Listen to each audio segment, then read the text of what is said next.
Fala galera, this is my round 4 um, game match on the LCS. So yeah, let's see the commentary of this one.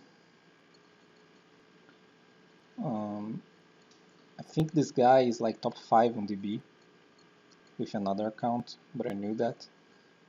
So yeah, my hand is not that great. Two Zeus, Maximus, and Permasash. This I played two blades. I didn't make my profile in English yet, but I play two blades since it's the best one to draw with another Zeus, since you can always blade, discard, and draw.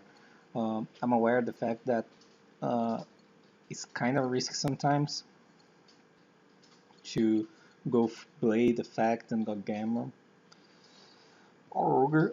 Sometimes ogre is way less popular than gamma. Gamma is really popular, but there's not much you can do about that, to be honest. Sometimes, depending on the texture of your hand, you have to try to trade one zoo for your hand to a different card.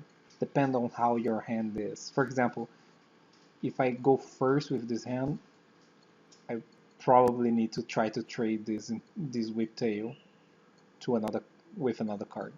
Um, so yeah, uh, that's pretty much the reason I play two blades.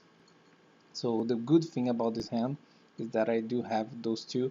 This Ash covers the Red Ash Fusion, which this deck plays 6, I think, because they play Insight too. So Ash at least covers that. I will impermanence him pretty much because of that reason, because he can. The two things that can happen here that my decision here, there's a lot of reasons. One is that he can nadir after getting a gate here, so Ash covers that. He also can draw Regia's Fusion or Insight of the top of the deck, so it's better to have Ash there too. And this also plays around Little Bear against TTT, which is not super common in this deck, but it was not my main reason to use the Impermanence. The other two were more important, but just saying. So this is a really neat interaction. This deck plays Buster Blade. Like, you guys think my deck has a lot of engines. This guy play Buster Blader, Rockets, because he played the Quick Launch engine, Eldlish, Dogma, Dragoon. Five. Five things. So yeah, this deck, he plays like a billion cards, like 55, 54 cards. Yeah, it's impossible to put that many engines in less cards. So it has a neat interaction, right? Like, this engine connects with this engine, which is cool. So he just search and pass. So here, uh, I thought, okay, this is a really weird thing. He most likely has a lot of hand traps, like, because here, what I know, because this is what I do when I'm thinking, okay, what this means. Like, he goes summon effect, I negate, search, and pass. What what that means, like, what the type of cards he might have. Like, it can be any booster cards, like the good ones, not Elvish cards, otherwise it would be setted. Um, it can be bricks. This deck has a lot of bricks, inconsistent bricks. Like, it has a lot of engines. All the engines has some type of inconsistency on them. Um, and hand traps. So I had to be really careful on hand traps here. So, for example, in this hand, I almost mandatory to use blade here. So with the discard Ram, and I drew some green, which was a good draw. Uh, but I could have do a lot of things here. Uh, like, I can go with Zeus Trident here, for example. It's not impossible, but that's super weak to a lot of things. For example, I decided here to play around Nibiru and Gamma, as you guys can see, because what would be the most optional optimized play? Um, like, ignoring those facts, like, I could end on Trident with Rembrandt and a Zex and a Zeus, and like that's a billion summons. Also, I could have played around Nibiru, but not play around Gamma because I needed to attack over Striker Dragon with either Blade or something Overblade, XYZ Overblade, and then try to use Tiger Mortar after the attack to equip Ram Ram. But doing that is super weak to Gamma, and I can't ignore Gamma yet. Like, Gamma is less likely to be in this deck. This deck is the type of deck that usually don't play Gamma. But I think the upside of having a Rembrandt here, it is not enough to justify uh, risk a Gamma, a really hard Gamma for me here. It would be a really hard Gamma to take.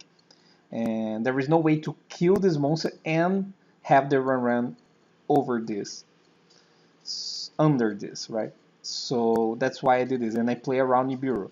As you guys can see, I could have do a lot more, and I do only that. I even save materials because I assume this ride is pretty much almost always dead. So I save materials because I don't play that many zoo materials, okay? Just saying, for the guys who don't know that. I don't play that many, so I'm saving materials for my follow-up, likely necessary Whiptail summoning to Zeus. So yeah, that was my reasoning to play this way here. So yeah, he goes Lord. So yeah, my Trident, he went to Trident. So my Trident dies. So risking the whip, another reason, risking a rerun would be useless. So risking getting Gamma would not matter here. Also, the likelihood of him having a trap that targets is way less. He's really unlikely to have a trap deck there, a trap card that targets there, because usually that card in this deck is Impermanence or Dynamiscus. Both of them would be set on turn 1, and the fact they are not set would means that the only way that Ram would matter is that they top deck one of those. So the likelihood is whatever number they play over the 48 cards they have. So all things that came through my head while I make this decision. So he summoned this. This is probably one of the cards that he had bricked in his hand. Lord maybe too. So yeah, he tried here. This just can't resolve. This card just can't resolve. Like, he has dragons now. So he attacked. He took the damage and he passed. So yeah, still bricked. I still can't identify which card were his top deck. This is the type of thing that I'm always processing in my head, like how and why he's using cards and when he's using cards, to try to figure out which one at top deck. Do I still need to play around Nibiru? They give me any reason to stop playing around Nibiru now. I have to be consistent with these decisions. So this is the type of thing that I keep processing in my head. Every time he does an action, I have to reprocess every time he does something. So all the cards that he used were cards that he could have had in the previous turn. So I still can't identify which one he drew off turn. So yeah, so he negates the card. So here, what I have Maximus. I can use the fact, as you guys can see, and I have Whiptail and this Veiler and this trap, which will become another trap. So what happened here? I have to think, because this was a nice decision. I can end on Zeus and Trident here again, right? Just Shaka 9 the Trident, Tiger Mortar the Trident, attack, they make Zeus. I have a Trident with 1 and Zeus with 2. But this is extremely weak to Nibiru. It is the better play, but it's weak to Nibiru. I can even go further and go Maximus effect and send, like, I don't know, I can send the Ash Dragon for sure to get another interaction, which can bring Ecclesia, which can bring Fleur. And I can put a Omega engrave or Wind Pegasus engrave. So I can extend a lot and do a lot of interactions with my opponent. But I still didn't uh, uh, write off the possibility of Nibiru here. This is a true possibility here. So what I did was attack, banish this. There was no reason to not banish this card. And I make a Shekanine, and I make Zoo here with one less material, as you guys can see. Like, I could have this is how much I play around Nibiru. I could make the Zoo with one more material. But if I do that, and he Nibiru's me, is really bad for me, in my opinion, because he can even put the token in attack and crash, and I have not much left. Another thing, I can't use Maximus on this matchup because they most I still don't know. I still don't know, but I was almost positive he plays Dogma. Dogma engine is really common in Buster Blade decks, so using Maximus would probably help him more than me. So this is almost always a dead card. I mean, I can summon this and attack. This is pretty much how I'm going to decide to use this card in this match because I just can't use this effect. So, and here, doing with free materials, it is how much I decide to play around Nibiru. This is not super common. That's why I'm stressing this a lot. I'm giving up one entire zoo effect just because of my red in Nibiru. So, because I have a read in Nibiru here. So I brought Wakeru and pass like this. So I have two interactions here, right? A really good one. Not that great in this matchup. Like, this can die to a lot of things. And this Veil and Wakeru. Every turn that he's drawing card, I'm pretty much almost always losing to Red Dice Fusion, which is dumb.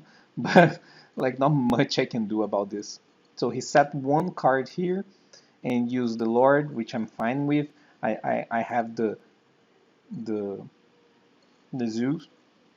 I'm not in an amazing position, but it's not a completely awful position since I also have Elvish, but my Elvish is better than his Elvish right now because his Sanguine is going to become a Golden Land, and my Golden Land is going to become a Sanguine. So I'm one step ahead on the Elvish chain, which is a advantage of having in this matchup. So he tried to attack here. Of course, I'm going to use the effect, and I pop my own card, which is great for me. This is good that's happening because I really want to advantage, like, to put this ahead. So as you guys can see, I'm end on Sanguine here, and he ends on Wakeru here. So I'm still really pressure here. Like, it seems like I'm winning, but I'm kind of not, because in my eyes, the way this game is developed, his potential draws are better than mine. Like, again, every time he can either find the trap prologue or find a dragoon, probably by the fusion, one of the 6. I'm not in a good position, especially now that I don't have Zeus anymore. I'm assuming that, like, let's say he drew Red Dice Fusion from the top, he goes effect, summon, destroy the Zeus, so I don't have Zeus anymore. So I only play one. So I'm not in a great position here, okay? And also another way to get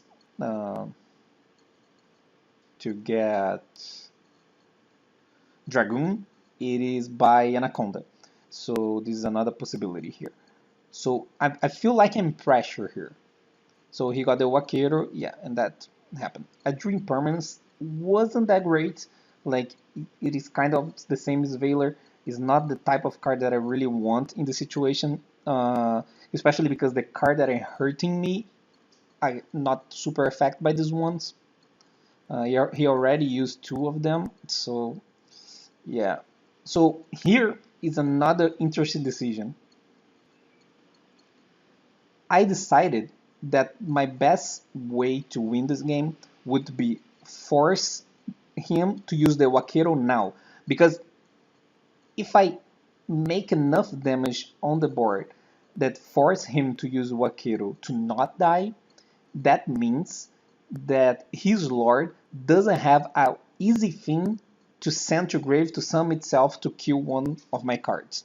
You know, like let's say I just put Zeus to attack and attack because like summon Maximus is kind of weird here. Like since I'm not using an effect, I'm not going to. And this Sanguine has to bring a Lord, but I can't banish Sanguine, so it is kind of weird. So if I just put Zeus in attack, for example, an attack, he just say okay. He's not going to use Wakeru. So he's going to have a way, an easy way to send this to grave. So I calculate this. It is 55. This is 7,000. So this Zeus plus Sanguine, like Lord and Maximus. So I summon the Maximus, and I'm not going to use the effect. And I put this in attack. And I use the Lord on the main phase to see if he has Ash before the battle phase, just to see. So now here is an interesting scenario. My attack order, like I know I'm really through with these explanations, but this really matters. Like this is the type of deck that the little things matter a lot. It's the type of deck that I enjoy. So the attack order here is really important because I need to make in a way that one, this Wakeru will for sure die. Because let's say if I go, there is order in attacks here that he can make this Wakeru leave. Let's say if I attack with this, he takes. He attack with this, he takes. Attack with this, he can make the Wakeru leave because it is this. It is 18, 15. So yeah, and also this gives room for him to mess up, and he will, as you guys can see. So I attack with this one first, if I'm not mistaken, and he fought and he took the damage. And now I'm going to attack with Maximus. Attacking with Maximus here, make sure that this dies because if he doesn't summon, he has to use on the Lord. If he uses on the Lord, the Wakeru dies, and he doesn't. He dies, so he has to use. So he's forced to use now. So the thing that he didn't realize here, which is not a thing that everyone realized, he summoned this as an attack because he couldn't summon defense because it is enough. It is 15. This is 15. But by bringing this an attack, it was the opportunity that I wanted to use the Maximus to crash. By crashing Maximus here, I can trigger the other zoo effects to attach a material. So the fact that I use free materials before were compensated by my play now that I can equip a card from the deck, extra, or hand. So I'm going to equip from extra deck. And I equip the Ash Dragon, which is insane because now my Zeus is live again and these cards die, and when this is going to grave, I'm going to trigger and bring Ecclesia, which brings I don't know, the trap, the punishment. So this was a really nice way to navigate this scenario. I think it was really good. So yeah, everything died. Like he could have easily put this in defense and this wouldn't happen, but my point still stands where this would be still dying. So that would be enough. This was the plus. Like this was the play that sometimes, not every time, would happen if my opponent didn't notice this type of thing.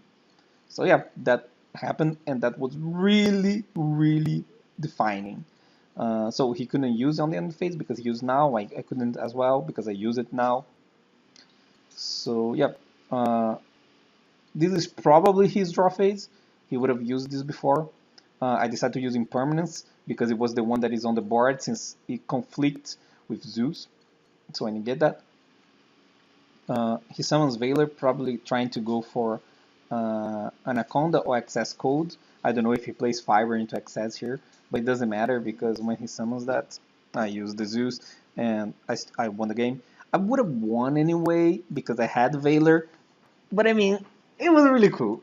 So it could have mattered. Like if he drew a little bit better, for example, and I did need the effect of the Zeus, and not only the effect of the Zeus with Trigger, but the Ash Dragon in phase 2.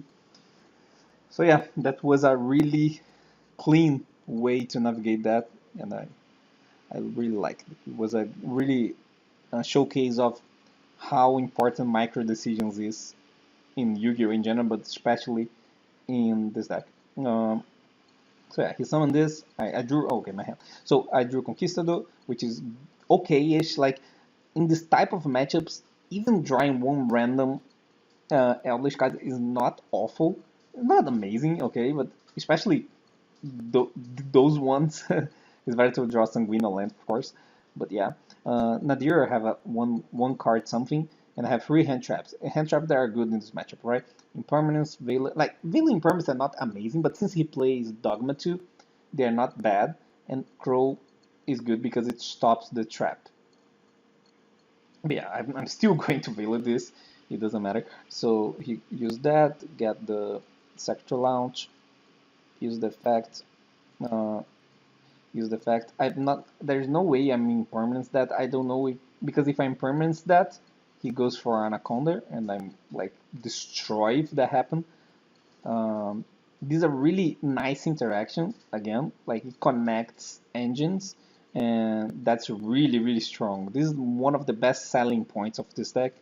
As you guys can see, I will need all my free hand traps to try to stop a 2 card combo, which is like really really strong on his part. Like the fact that I needed all 3. I mean, I didn't need all 3, but still. Uh, Here, I don't know how many of targets for this he play. I don't know how many darks and lights he plays. I don't know how many. I don't know. I mean, the thing is, I don't know how many of those. The fact is, he missed it. He banished of those swords. He didn't complete miss because he hit the Conquistador, so it was okay. I feel like this is fine. I played this card a lot in my previous deck, and this type of scenario were fine. It wasn't amazing, but they were okay. Um, it paid for itself. It still has an effect in grave. You're going to link this away now, so it's not that bad. So yeah, he linked away, go for an account, I negate that, and here I had a decision to make. Uh, the the decision is, uh, do I Crow before end phase this Conquistador, or he said 2, or a hold Crow for a potential prologue that he could have had here. Hard draw prologue, right? In this scenario, I figure if this is prologue plus Eldritch, I'm pretty much lost. So I have to assume there is no prologue set. Um, which I don't think is a thing that many people will try. Like many people will see this crow and say, okay, this crow is for prologue. This is where you need to use my crow. But you have to evaluate the likelihood of winning the game playing right. And I put in quote like playing right because playing right is a really weird thing to say because many times, and this is one of them, you have to evaluate how strong your hand is. And looking what happened, I'm not strong. I'm weak. I'm losing this game. In order to compensate how far behind I am, I really to do the riskier play to try to make this gap as small as I can possibly make it be. Right? Like I don't know if I explain myself properly, but it is the reasoning behind like I can't save this crow for prologue because I'm super behind. Like let's say he has prologue and I save the crow for prologue. Okay, I'm not guaranteeing prologue, but I'm going to play with Conquistador and AD against a function Elvish because it would be a win into Lord, into Conquistador, into whatever, right? Historically, And not only historically, I know that's by effect because I'm playing Dogmas and Eldritch by a long time. Uh, Dogma cards are really weak against Eldritch cards. So if I let this live, even if I'm right in that scenario, and they do have the prologue, which I will use Crow on, I still think I will lose to the Sanguine alone. So that is enough reason to justify risking the prologue. That's the reason I did the Crow on this. So yeah, I have to just say, okay, hope there is no prologue. That's the best you can do in this situation. Uh, so yeah, that was how this played out. And I drew a Sanguine, which is good. I think is good, assuming um, this can be also it can still be prologue, but making my Eldritch pair is good if they have the booster combo. So this is good in my end. Also, Nadia will test for this now, so I will know really soon if he has it. Uh, and in the instances that he doesn't have prologue, and this is like Eldritch cards, one Eldritch, one something, this type of things is also good that I have Eldritch. When they do have Eldritch, I also want to have Eldritch. That's what I'm saying. So yeah, now I will know. Because this can be other things, right? This can be prison, ice prison. This can be cyclone. This can be impermanence. All cards that can be set up poolside against me. So it can be trap trick. It can be dynamiscus. What else? It can be unlikely, but can be the bad trap from Buster Blade, which I don't know the name. The one that is not good. The one that is bad. That you have to send to grave. So many things. I'm really behind if you look at this game, but I have to crawl way back. So I found a Cyclone, which was good. A possibility of a card that can be set against me, post side going first against Buster. I have to put all those things in consideration when I'm processing the data in my head to decide what I'm going to do, and I have to do like that in like a minute top, so it's kind of hard. So yeah, Ecclesia. Yeah, now I have to summon Ecclesia, of course. He used the fact. He said okay, which most likely means he doesn't have. I mean, I know he doesn't have because he would have used before the the Buster combo to avoid the Collegiate Star. So now I know it's not Buster combo. Luckily for me, it's better for me to not have. Also, I know too that is not impermanence. He would have negate. So yeah. So yeah, I summoned this and I tried to attack. He fought for a long time here because it was a hard decision, and he used that punishment to send the Predator plant to kill my Ecclesia. A lot of things to take in consideration by this. So he he's kind of trying to protect this, but not really because this is most likely dying. But protecting this doesn't accomplish much since he's locked now. But by using this, he get a fusion that he can use later in the game. And this fusion is really good against Eldritch cards, which are cards that he knows that I'm playing. So it was a weird interaction. I think he was right by using this. It wasn't a comfortable situation, a comfortable decision for him. I understood his long time thinking this one because it was really uncomfortable. I don't know if there's any better word than this. Like it was awkward to use this card on Ecclesia, but he had to use this now to make this live as soon as possible, which is into turn, which is an eternity in Yu-Gi-Oh. So yeah, I understood his.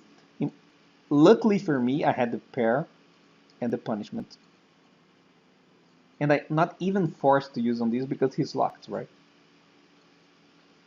So he got the fusion. So now I'm kind of a clock, right?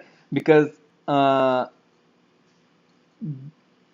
all my cards are awful against Dragoon, right? Like Eldritch and Dogmas.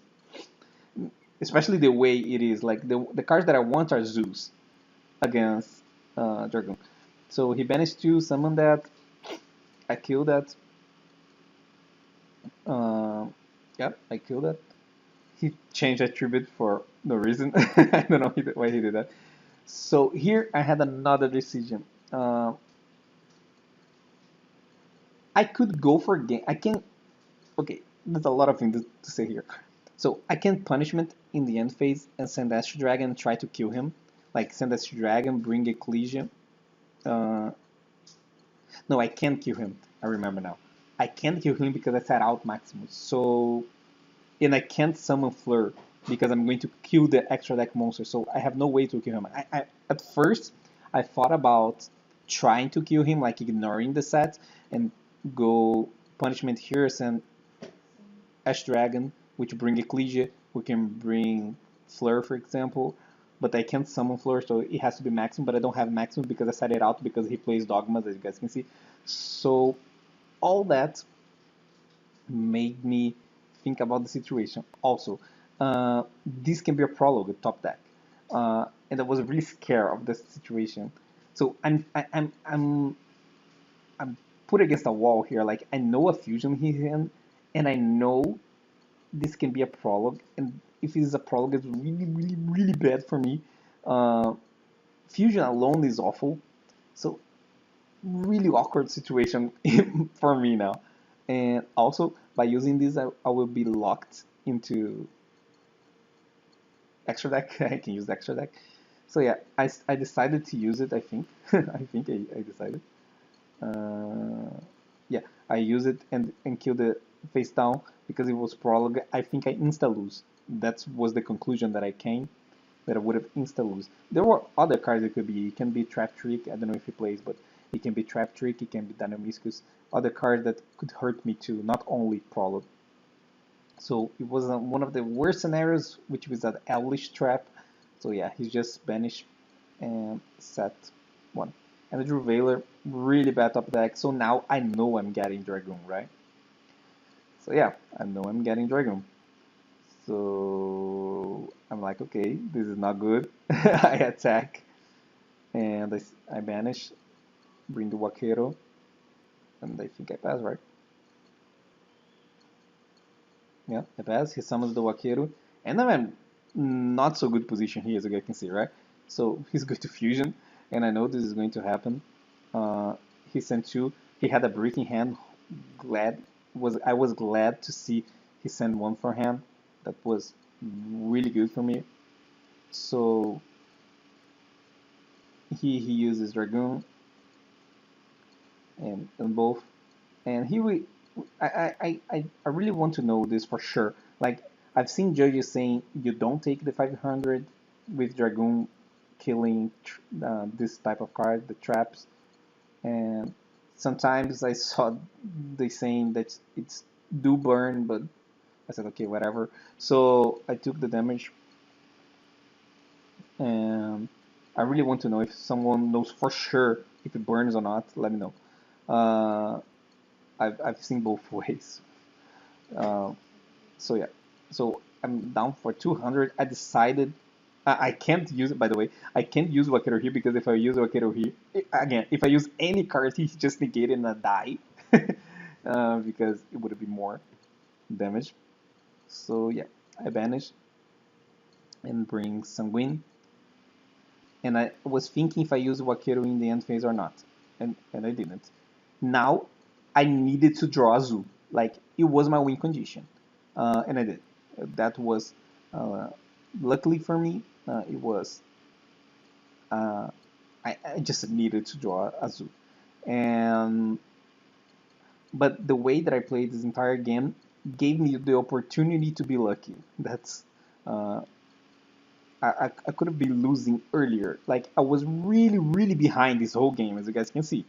I still am. Now is a little better, a lot better, but I was behind this whole time. So yeah, I needed Azul, and it had to be Azul. Now it could be tanky, it could be tanky, it could be very. I mean, it's not the only Azul. Okay, let's be honest. It's not the only Azul, because now I'm forcing this Dragoon with Lord. Like he has to negate.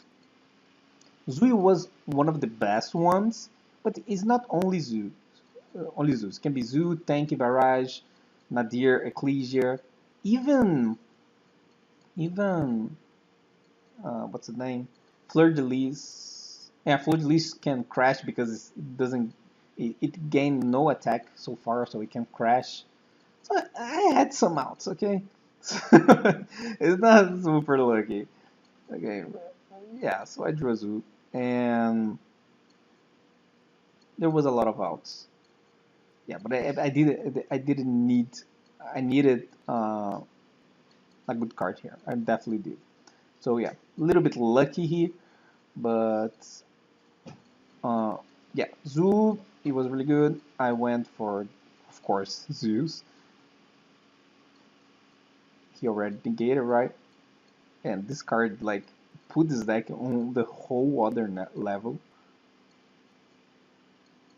And I use the effects, of course, and I banish, and I banish. He's going to banish too, and that's it. So he has a Sanguine. I have this Zeus, but I'm really really low. I have to be really careful, and I have a Conquistador and a Sanguine here, right? And the Lord in Grave. So he drew uh, Ecclesia, used the effect. I think I'm negating that, and yeah, he goes to end phase, and here I'm thinking in the end phase. I decided not to use anything, and he uses his Sanguine right away, which was weird.